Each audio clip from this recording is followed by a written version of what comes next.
Hey Gators and sports fans, get all your Gator talk, news, analysis, and opinions on the Pod Up with Matthews in the Morning podcast.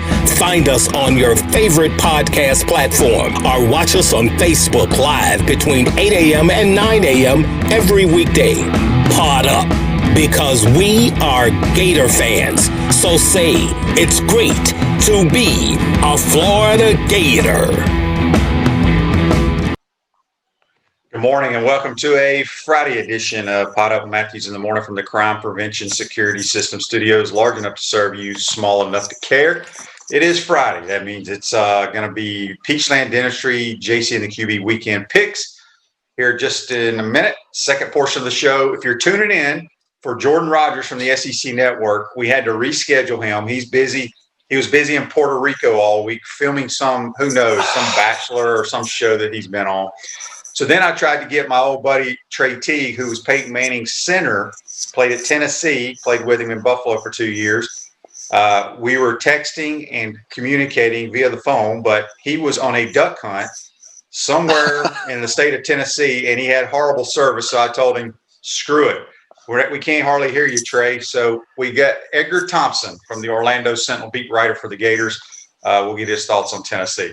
In the meantime, we're going to go to the Titan MR hotline, and we are joined by Johnny C, JC, Corn Dog. He's got multiple nicknames. Good morning, JC. How are you?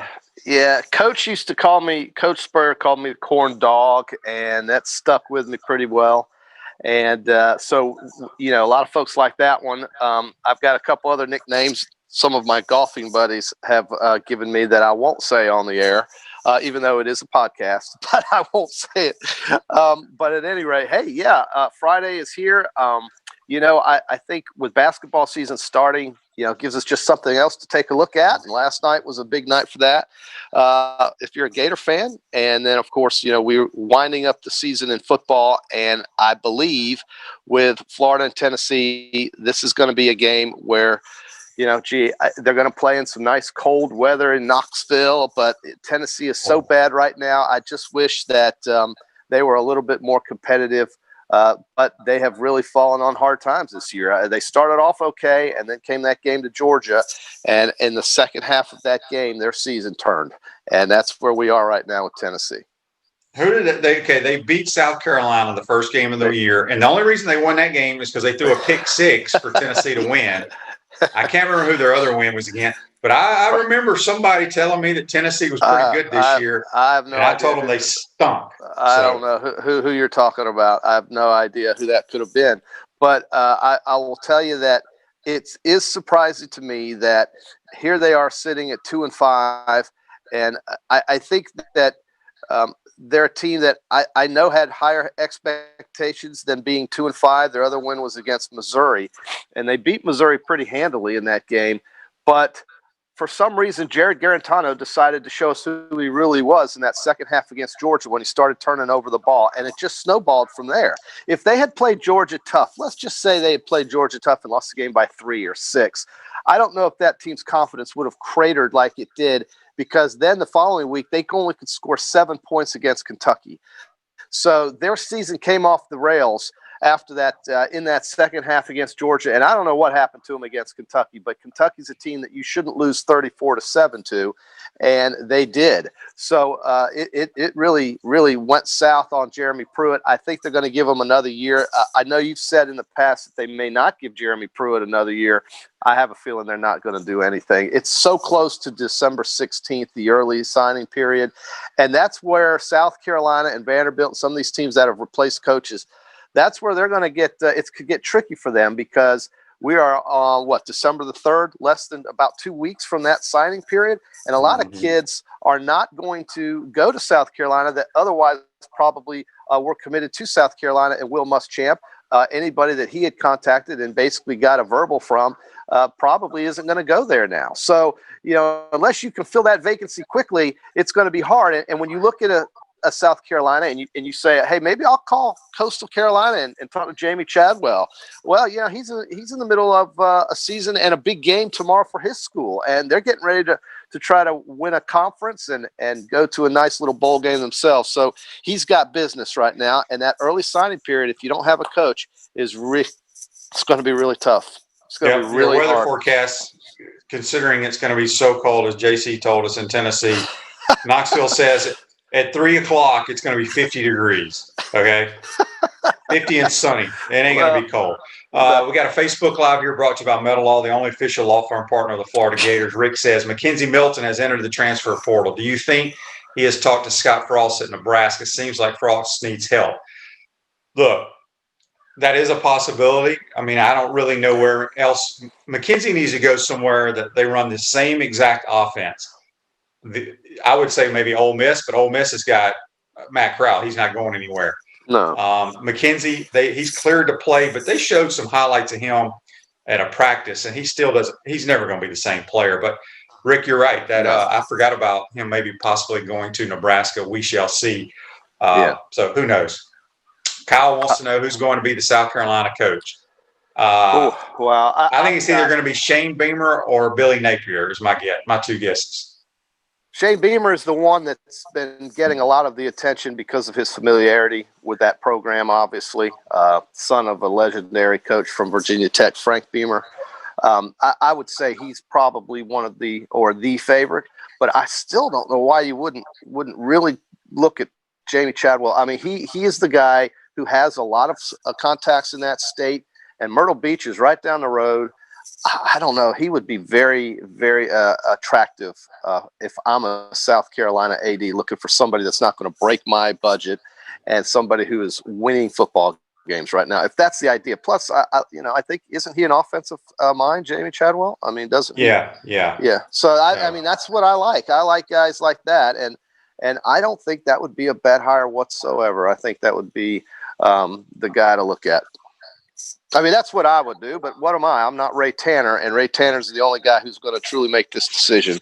But they do need to make it fast because of that early signing period. Yeah. Chris here on Facebook Live brought to you by Metal Law, where you matter most. Chris says, what are my thoughts on the new blue helmets?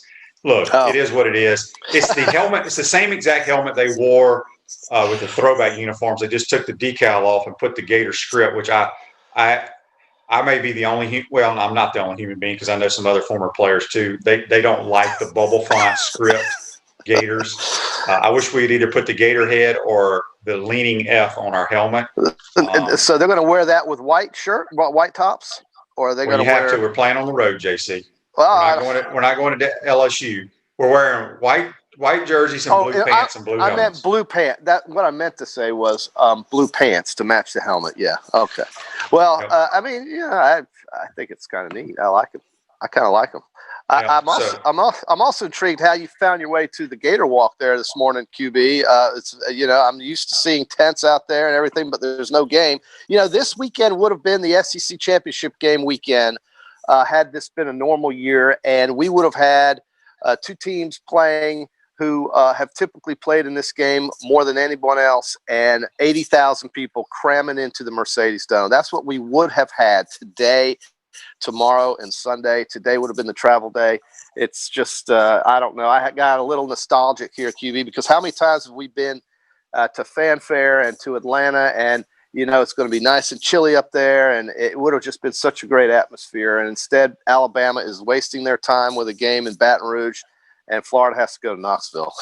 Yeah. Real quick before we start getting to our picks and stuff, JC, I'm sure people want to talk a little basketball. Yeah, I saw that. People were upset the way the Gators played against Army. They had like a 7-point win. Didn't play great. Right. Look, here's the thing. It's November. We don't know. I mean, we know that the Gators had to cancel their first 3 games because of COVID. Yeah. We don't know how much they've actually practiced, how much the entire team's been together. But what I did like last night is it was fun to watch. When you make shots, you win games. It's that simple. And they made a bunch of shots last night.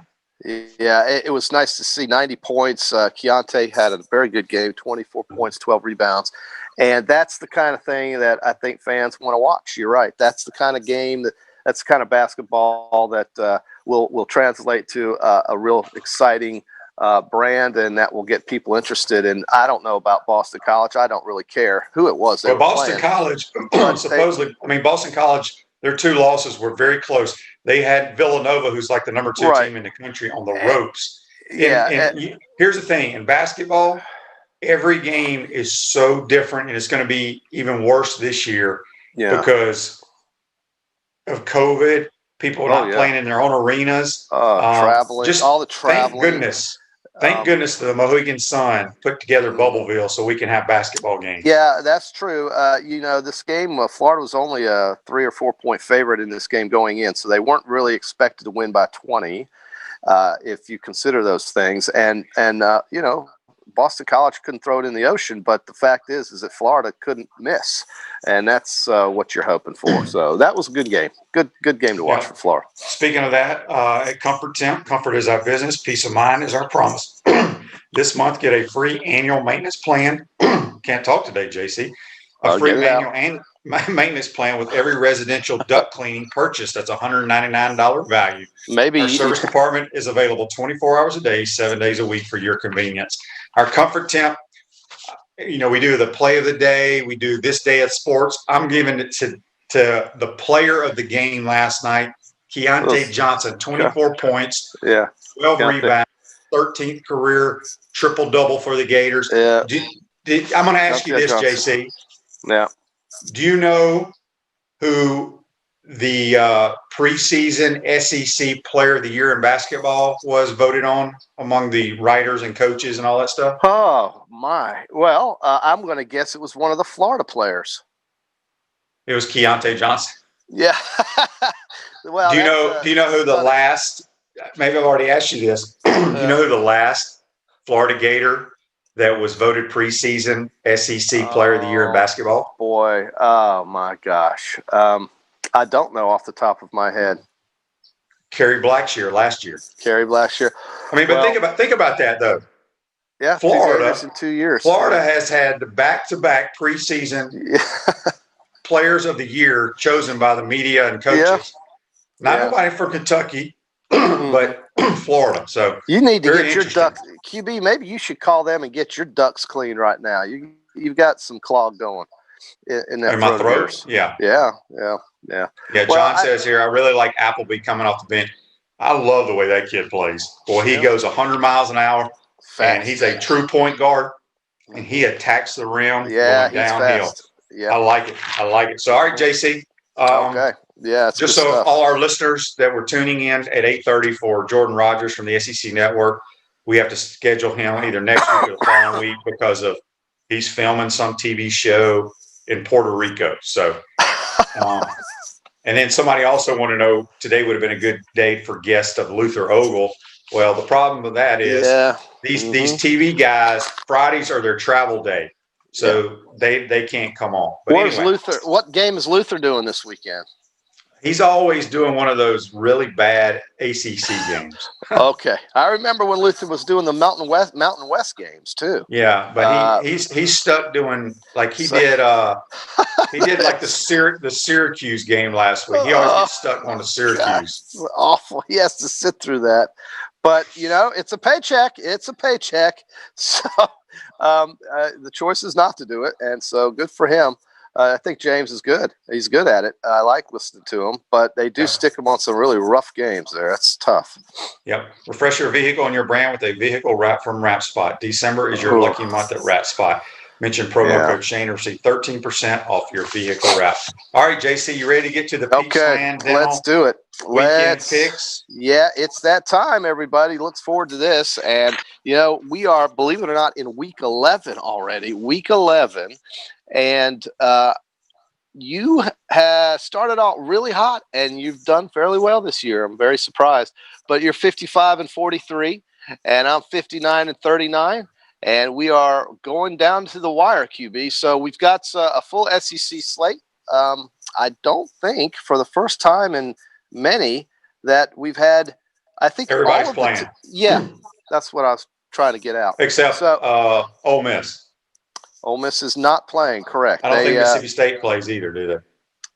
No, their game was postponed. They've had to do some shifting. I'll tell you, it is funny how it's amazing that BYU can make a phone call across the country and get a game with a team in Myrtle Beach, South Carolina, but the powers that be in college football can't figure out an 18 spread it out playoff. Do this within a week. BYU can do this literally within a week. And get, no, it ain't a week, Chief. It was like in a couple of days. 2 days. Because what's interesting is you got to think from Coastal Carolina standpoint. Yeah. They had been preparing for Liberty, practicing for Liberty, right? And then yesterday or 2 days ago. Now they have to prepare for BYU. I'm hoping this don't get ugly. Now, Coastal Carolina's been a tremendous story. I like their football team. I like their quarterback. I like their coach.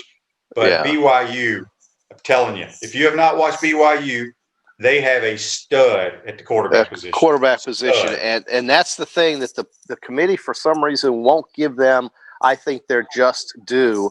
And they don't give them much respect because of the schedule they've played. But if they truly watch football games like they claim they do, and I'm really not sure they do that, because not much changed in Grapevine, Texas last weekend, whereas basically these guys sat around the Gaylord Hotel. I know exactly where it is, right there north of the Dallas-Fort Worth International Airport, and they probably sat around and talked about the holidays and their kids and this and that and the other, because they haven't changed anything. They've gone from 1 through 7, didn't change.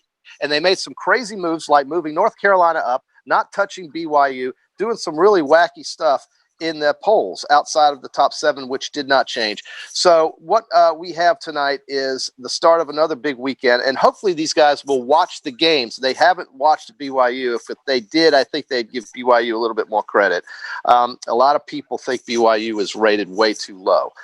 We're going to start the Peachland Dental Picks contest, QB, with a game that I think you'll probably watch and consider very entertaining, and I think could be a very good game, and it's tonight. And that would be the Billy Napier-led Louisiana Lafayette Raging Cajuns traveling to the Hill in Boone, North Carolina to play the Mountaineers. And Cajuns are getting 3 points. This is going to be a very good – if you like football, if you actually like football – you want to watch this game tonight. Lafayette from Louisiana, they're called University of Louisiana, out of Lafayette, Louisiana, playing Appalachian State and catching 3 points. Who do you like in that? So App State's favorite at home? Yep. And they're What's good. App State's record? I probably should know this. QB, you must do your homework better. Lafayette is 8-1, and Appy State is 7-2. And I'm going to go with the upset. 20. I'm going with the upset. Because something's fishy. App State's favorite. I'll take the Mountaineers. Oh, okay.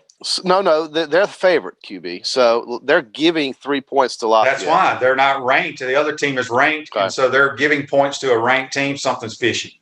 So you're taking Appy State. Appy State at home. Just to be different, I'm going to take Louisiana. Although no, you know what? I'm going back. Give me Appy State too, because up there in Boone, North Carolina, it's up there on the hill elevation. Give me Appy State. I'll take them. Let's get to the schedule now. Here we go. We start with the Iowa State Cyclones right here, looking to wrap up the Big 12 conference. And they are giving West Virginia having a pretty decent little quiet season on their own. West Virginia is. And they're giving West Virginia 7 points at Jack Trice Stadium in Ames, Iowa. Wouldn't you love to be there tonight? I'm going to go with the Mountaineers again. Okay. I think they've played really well this year. They played good defense. They played better at home. But I'm just thinking Iowa State, big win against Texas. I think Iowa State will win the game, but maybe by a field goal. Well, Iowa State comes in ranked 9th. West Virginia's 5-3. Like I said, quite a little year. I'm going to take Iowa State because that's the hat I'm wearing, and I love Iowa State for what they did to Oklahoma State back in 2011. Ohio State is finally playing a football game. They are traveling to East Lansing, Michigan, playing Michigan State, laying 23.5. Who you got there? They haven't played in a while. It doesn't matter. Michigan State is so bad. Who won last week? They're bad. That's a bad football team. Ohio State will blow them out. Okay, Ohio State is laying 23.5, and both of us are laying the points, laying the lumber. Indiana is traveling to Madison, Wisconsin. They are getting 14.5, and the reason is because Michael Penix is not playing. He's out for the season with an Achilles injury, but they have a capable backup in there, but that's a lot of points, and you're giving it to, you're laying a 14.5 spread as a team like Wisconsin that loves to keep the clock running and run the football. That's a lot. I'm gonna go with the Badgers. I think the You're Badgers. You're going to take the Badgers. I am, because I don't think people realize how much Indiana is going to miss Michael Penix Jr. No, there's no doubt. I don't know why, but I'm thinking this is a 10-point game, so I'm going to take Indiana getting the points. The game we talked about earlier, BYU and Coastal Carolina.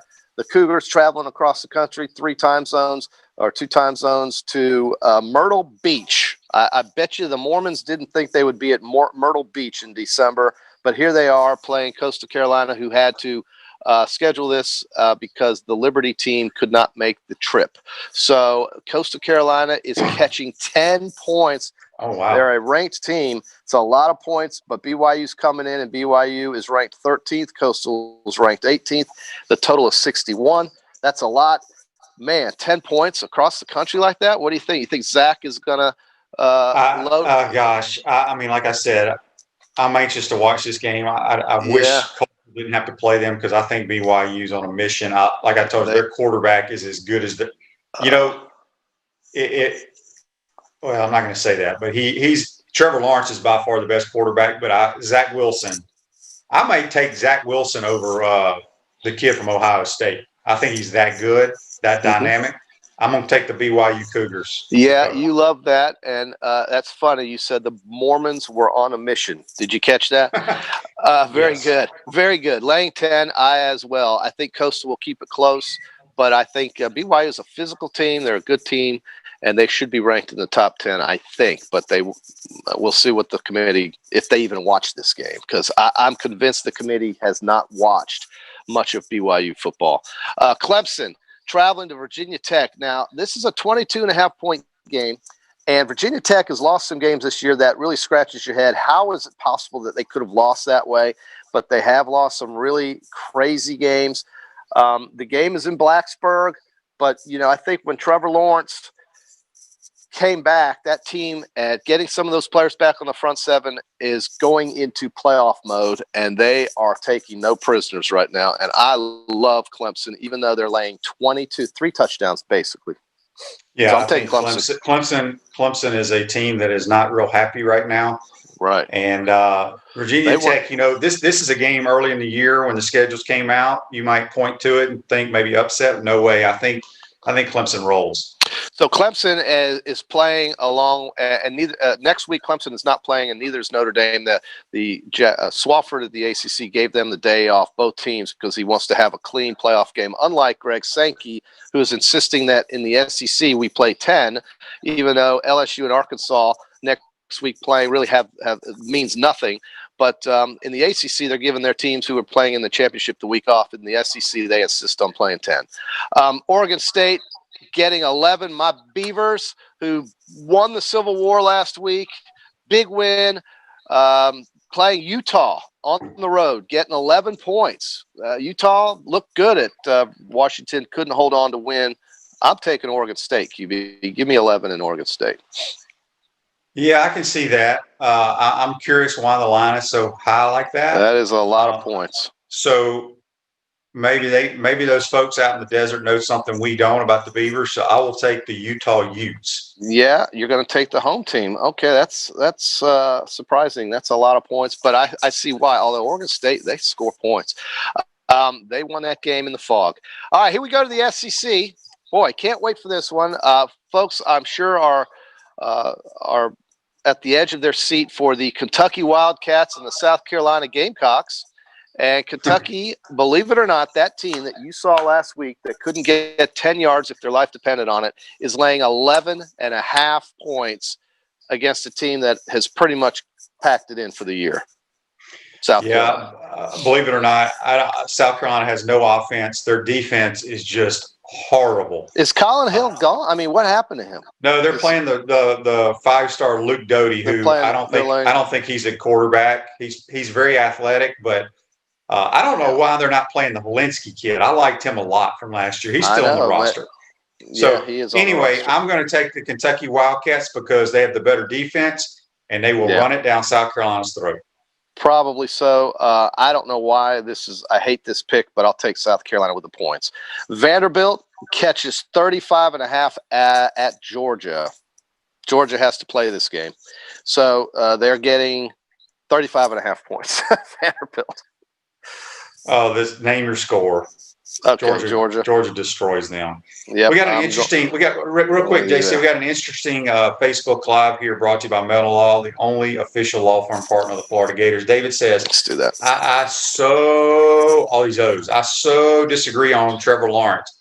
I want to see how he plays and reads with non-secure talent. What? Trevor changed my.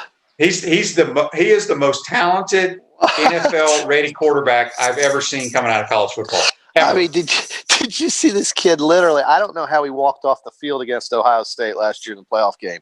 They hit him so many times. He got buried so often. And by himself, he won that game for Clemson last year. It wasn't T. Higgins. It wasn't the other kid. It was Trevor Lawrence. If Trevor Lawrence isn't Trevor Lawrence, Clemson gets buried in that game last year against Ohio State. That's when he proved it to me, not to mention the fact that he blew out Alabama in a championship game. I get it with all the players around him. I don't. He's tough, man. He's tough. Well, I mean, he's obviously better with those players around him. But it doesn't matter. He's going to have better players around him in the NFL. Yeah, he is. I'm telling you, he is the most ready. Is that right? Most ready. Yeah, sure. He's the most talented kid to come out of the quarterback position. You know, people say it was Andrew Luck and Peyton. He is way more talented than those two because the dude can run too. Well, and he's tough. The kid, he may look like a surfer, but my God, can he play? He takes some crazy hits. And again, in that game last year against Ohio State, he got murdered in that game, and he stayed on his feet. David says, when he fails in the NFL, you both owe me dinner. I'll buy you whatever you want because that dude ain't failing. We'll go to Visors and talk about it, or the Gridiron Grill. Okay, David. I don't know what he doesn't see in Trevor Lawrence because that kid is amazing to me. Let's try this one. Here's a good one. Well, I don't know if it's a good one, really, because I don't know how good Auburn is. That's a 5-3 team that should be 3-5, frankly. 2 games that the referees gave them was Ole Miss and Arkansas. They should have lost both of those games. We know this, but they are 5-3. They got blown out last week, as we all expected, and they're facing Texas A&M rolling in. This is the game. This is the game in the SEC that I think will be the most competitive for obvious reasons, because it's at Auburn, and Texas A&M stumbled around a little bit offensively, but man, their defense looked good last week, and I think Bo Nix is going to have a nightmarish day trying to figure out what to do with that Texas A&M defense, much like what he had last week against Alabama, a bad day. And so Texas A&M is laying 6.5. I'm surprised it's not more. What do you think? This game, what time is this game, JC? This is the I want to say this is the CBS game. No, it's the it's the noon game. It's a noon game. Well, I don't know why. This is probably the most competitive SEC game of the week. Supposedly. I'm going to go with A&M, although they're laying how many? Gosh, that's a tough one. That's a tough one because Auburn's got a very good defense. Kevin Steele does a tremendous job with their defense. A&M has got to play better than they did last week, just for the bowl. I mean, not the bowl committee, but the playoff committee. Because they still have a very good chance of making the 14 playoff. Right. And Bo Nix plays better at home. He does. I'm going to take Auburn. You're going to take Auburn. Whoa. I think A&M's going to win by 4. 3 or 4. Yeah, and I'm the same way. I see a closer game than a touchdown, only because of the way Auburn plays at home and the fact that Texas A&M. Well, look, I mean, they might score 35 points on Saturday, but my goodness, Kellen Mond has got to play really well if they win big games, with big scores. And I'm not sure. Sometimes I love that kid, and sometimes I don't think he's that good. So I don't really know what I don't like him ever. I don't think he's very good at all. So let's take Auburn and catch the 6.5 and see what happens. A couple more real quick. Arkansas getting 3 at Missouri. This is actually a border war game, a big rivalry between these two schools. I bet you didn't know that. But Arkansas and Missouri are playing, and Missouri's played well lately, and they're laying 3 against the Hogs, who have Alabama next week at home. I don't think people realize this, but Missouri has a winning record right now. They are playing well. They're playing well. Whoever wins this game should be the coach of the year in the SEC, no matter what. I think they've both done a phenomenal job. I'm going to take the Missouri Tigers to win by 10 at home against Arkansas. I like them winning by 9 or 10 as well. So we both agree laying the 3. Alabama minus 30. You probably in your life will never see an Alabama LSU game where the spread is 30 points in either direction for the rest of your life after today. Maybe you will next year, but probably not. But Alabama is laying 30 points, and I think LSU's got one coming after what happened last year in Tuscaloosa and the post-game comments from the great Ed Orgeron. I think Alabama's been circling this game, and I think they can name their score in this one. I agree 100%. I think this is going to be a woodshed beat down. Usually Saban's not a guy who wants to run it up. He doesn't talk a lot, but I think quietly, as you mentioned, the stuff that Ed O said about Alabama, F this, F that last year, I think Alabama destroys LSU. Yeah, and in a way, you can't blame Ed. He's trying to get his team going, and what's in the locker room should hopefully stay in the locker room. But you've got to use a little bit of common sense and realize that things can get out with these little phones and whatnot. And it sure did get out last year after that game. And Ed Orgeron was he was a little bit more excited than he probably should have been as a head coach of young men. At any rate, we finally get to the Florida-Tennessee game. And, I love this game. It's been when in the 90s we used to have, pretty good rivalry with Tennessee here. Peyton Manning could never beat Danny Werfel. He tried. He never lost to Alabama, but he never beat Danny in Florida. And that's a funny note about this rivalry. Do you know, QB, the Gators have won 14 out of the last 15 games against this team? So when you define the word rivalry or the game, when you define a rivalry, typically you have teams that beat up on each other back and forth. But this has been as lopsided as the Alabama-Tennessee rivalry, for that matter.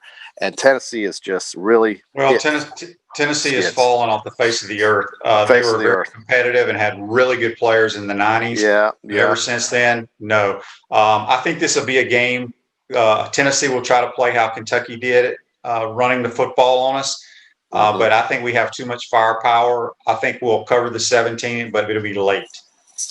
I agree with you. I'm taking the Gators to score late, but I think Tennessee's going to stay. And we don't need to hear any comments if the Gators are sluggish or don't play well that it's because we're wearing blue helmets.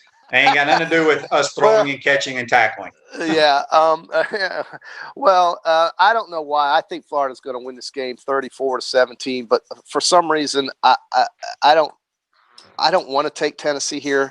But I'm going to take the 17 points and take the L. I'm sure I'm going to lose this pick, but I don't know why. For some reason, I think Tennessee might try to play inspired. All right, how many games we got left, JC? We're running out of time. That's it. We're running out of time, so we'll finally get to our NFL game of the week to wrap it up. And that game, and you may laugh, but it's a pretty tough game. You got 2 playoff teams potentially because the schedule is very weak. The Cleveland Browns getting 6 points at Tennessee. Oh, that's a good game. Yeah, it is a good game. I'm going to stick with the Tennessee Titans. They're playing really good football. Yeah, they are. So I'll take the Titans. Yep, I'm with you there. Tennessee laying the 6 against Cleveland. The game's in Nashville. Both teams are 8-3. Tennessee's first in the AFC South. Cleveland is second in the AFC North behind Pittsburgh, trying to get in there as a wild card team. So they probably will. But this is a good competitive game. But Tennessee is playing great football. So we'll go with that. All right, JC, have a good weekend, my man. That's the Peachland Dentistry, Gator Nation's #1 choice for dentistry in Port Charlotte and surrounding areas. Visit them at peachlanddental.com. All right, JC, we'll talk to you Monday, my man. Okay, you bet.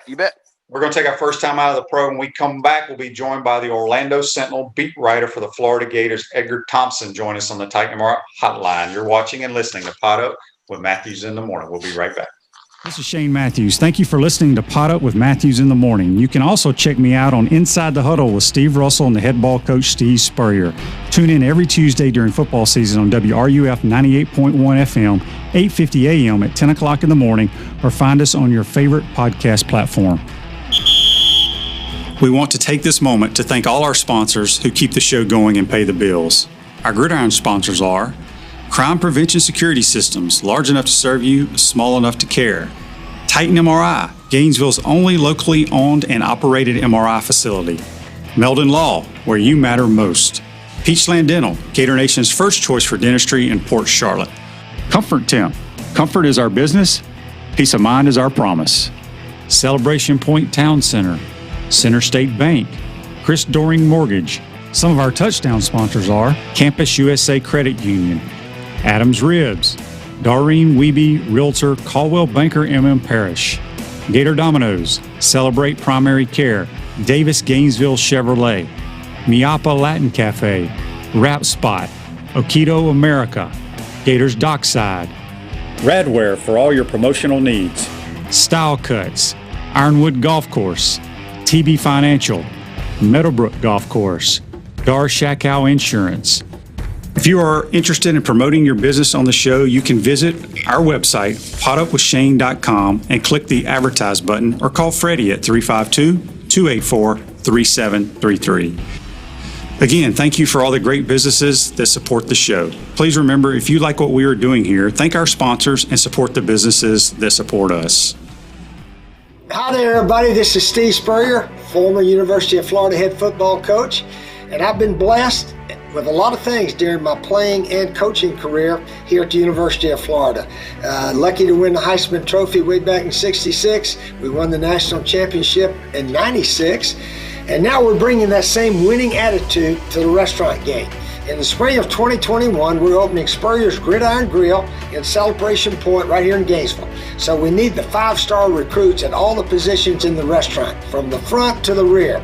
So if you think you got what it takes to make the cut and work for us, I invite you to have a one-on-one meeting and greet with our management team at Hotel Indigo at Celebration Point. Learn all about our job opportunities with the restaurant. Now let me make this clear. We're only looking for the best of the best. So if you love your job and you love the restaurant business and want to be part of the most elite team here in Gainesville, then we want you to come and learn more about this experience. With your help and the best food, drinks, and services, we'll make Spurrier's Restaurant the envy of the Bulldogs, the Seminoles, the Vols, and everybody. So go to SpurrierDraft.com, fill out the application, and we'll see you then. Take care and go Gators.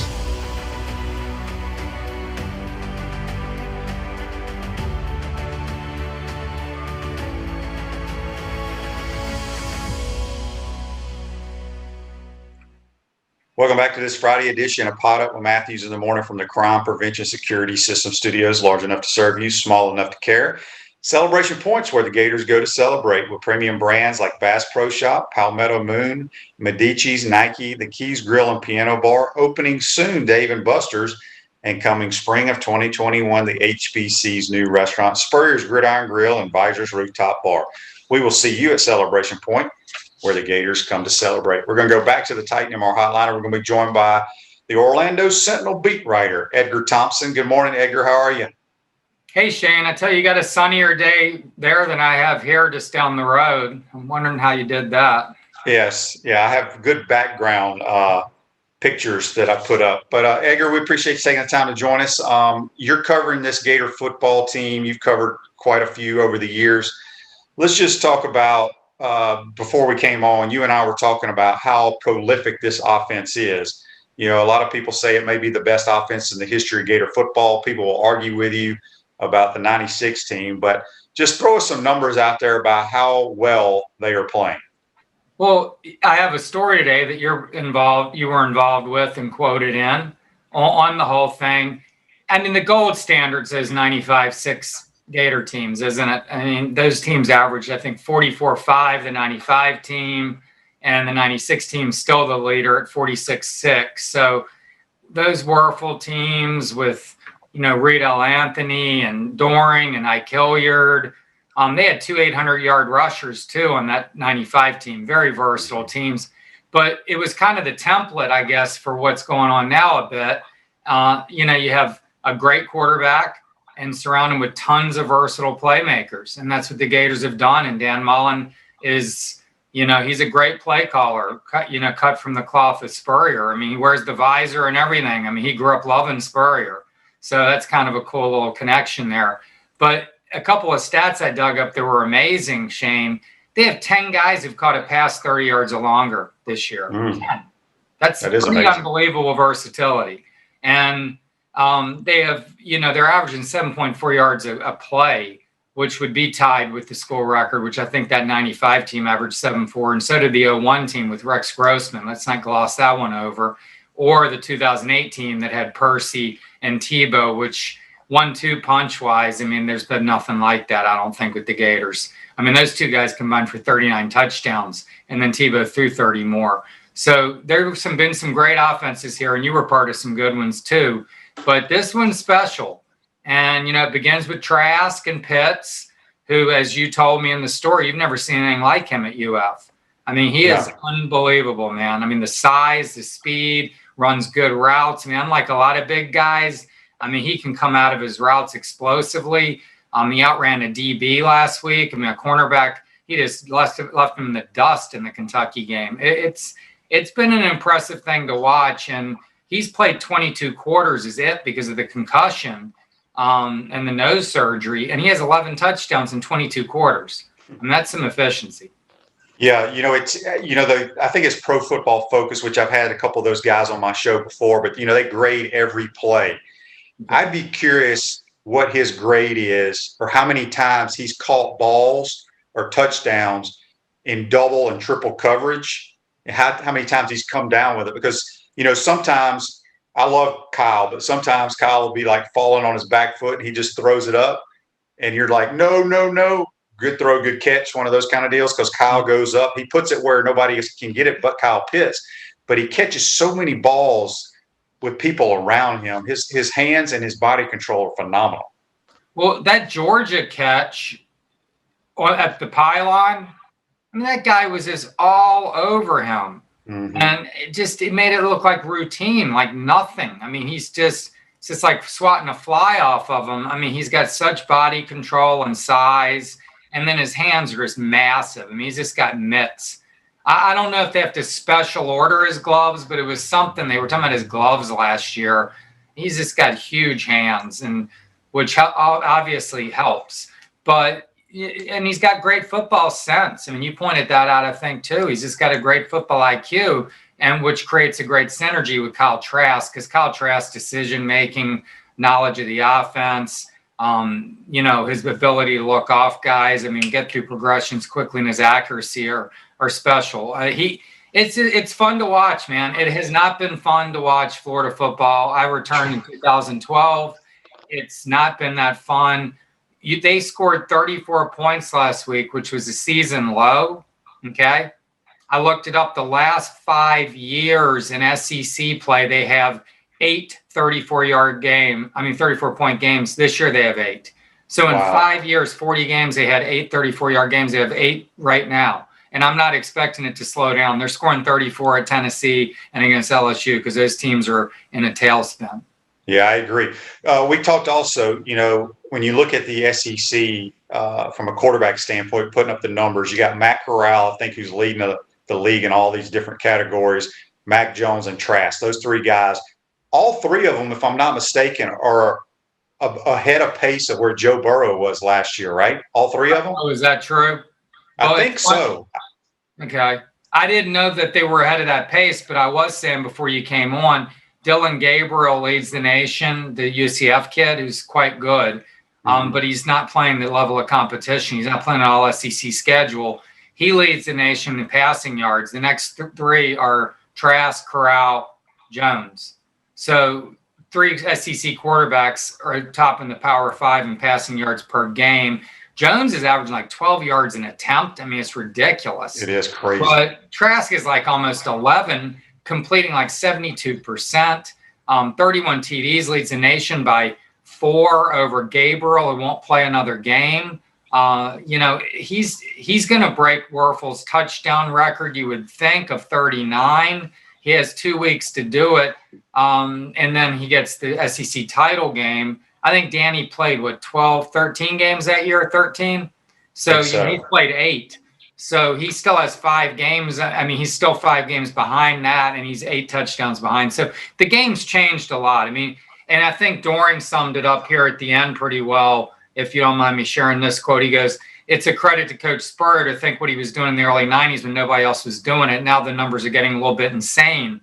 But at the same time, Florida struggled for a long time. For 11 years, they've had the desire to get back to scoring points and weren't able to do it. It just took a special convergence of a bunch of different things."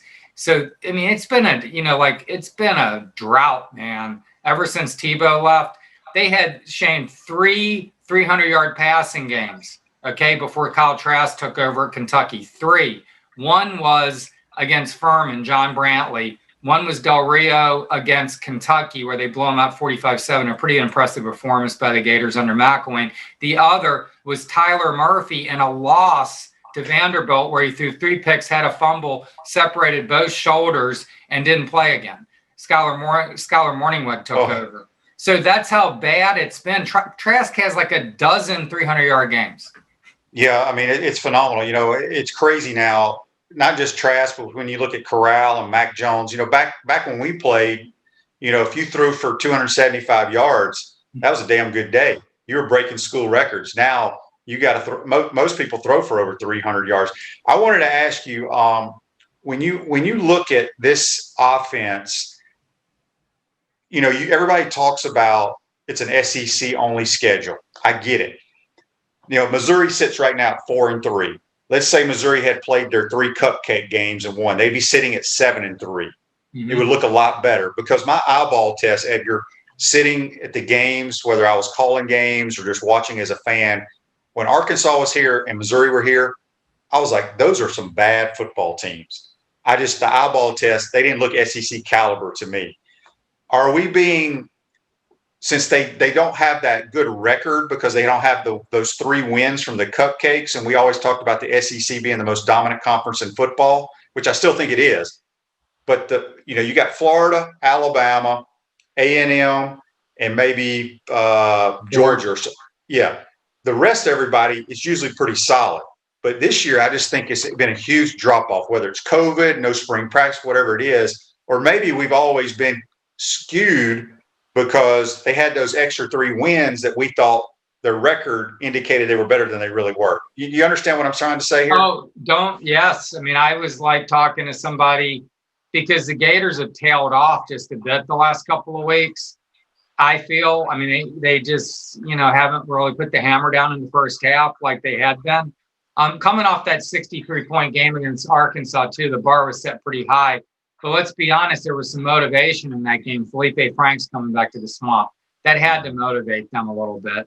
And, then they're like playing at Vandy, 11 o'clock game. Not easy to get up for that. Then you get Kentucky coming in, and they're coming off a 60-point loss to Alabama. And it's kind of like, we're not barely got to show up for this one. So these aren't good football teams, to your point. And it's hard to get up for it when you're favored by 3 and 4 touchdowns and they're coming off like 60-point losses and things like that. But, you really got to self-motivate at this point because, Mullen has got to be driving this point home. He doesn't talk about games down the road, but he's got to be telling these guys, look, man, we got to tighten up here, here, and here. Because in 2 weeks, we are playing a formidable Alabama team that's averaging 48 points a game, outscoring the Gators by 5 points a game, this Alabama team. You talk about, Nick Saban's greatness. There are a million ways to discuss it, but his adaptability right now has been amazing. It's like, Tennessee, for example, hired Jim Chaney away from Georgia, or Georgia might have let him go, however that worked out. Jim Chaney is stuck in like 2010, 11, right? Yep. I mean, that's why Tennessee is just going nowhere fast. Well, Nick Saban is like, we need to start playing this way, which is the way the game's going. Nick Saban, remember, he used to get into it with Malzone about hurry up offenses and how it was bad for the game and yada, yada, yada 10 years ago. Well, now he's playing faster than anybody and they're rolling. So this is a tough game. And Dan Mullen needs to be selling his team on, we need to get better here, there, and everywhere and put the hammer down these next 2 weeks and be ready for that. Yep. At Chris Doring Mortgage, they do mortgage lending right, helping home buyers throughout Gainesville and North Central Florida. Call Chris Doring Mortgage today, 352-244-0840. A few more minutes here on the Titanmore Hotline with Edgar Thompson of the Orlando Sentinel. Edgar, talk a little bit about Dan. I think he's done a phenomenal job taking over the program, getting us where we are now. I guess, is it through 34 games or 35 games, whatever it is, he has a better record than Spurrier and Urban. And in my opinion, it's hard to compare that because you don't know what teams were good back in the day and now they're terrible. But regardless, he's getting the job done and he's building the program the right way. You have a pretty good relationship with him. I've told people when I speak at different places that Dan has a little bit of Urban Meyer in him and he's got a lot of Steve Spurrier in him. I think he's a great combination of both. Would you agree or disagree with that? Oh, I totally agree. I mean, Dan is pretty cocky. And we like that about him. He believes in what he does, and he doesn't back down from anybody, and we love that about him. He's fun to cover. We don't get as much access to him. I mean, man, when I was here 02 to 6, we got the coaches 6 days a week, man. 6 days. You got Urban Meyer on a Thursday if you wanted, and not everyone went. I'd go over there. I developed a good relationship with him on those Thursdays. And now we get Dan twice. Game day and Monday. That's it. But we enjoy what we get because he's funny, he's clever, and he really answers your questions. He really thinks about them. He just doesn't you ask him something, he's kind of agrees with it or maybe disagrees. He kind of gets into the weeds on it, and I really like how he does that.